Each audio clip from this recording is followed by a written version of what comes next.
Hey guys, welcome back to our channel. In this tech tutorial video, we're going to teach you how you can add a separator to your bookmarks bar in the Midori web browser, for example, to separate two or more folders here in the bookmarks bar. So let us dive into this. All right, so here in the Midori web browser, guys, what you need to do is navigate to your bookmarks bar. That's that stripe or bar below the URL address.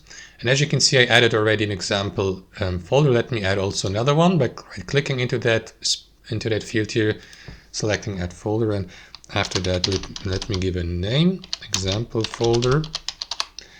So you will see these folders here, and you can, for instance, bookmark pages and move them to these folders. Now if you'd like to separate these guys, what you need to do is right-click into that field here, select add separator, and you will see that small vertical line here, and you can move this. For example, if you left click into it and move it between these folders to separate them better, and you can do that as often as you like. So let me add another separator here and another one, and yeah, you could I could move it here.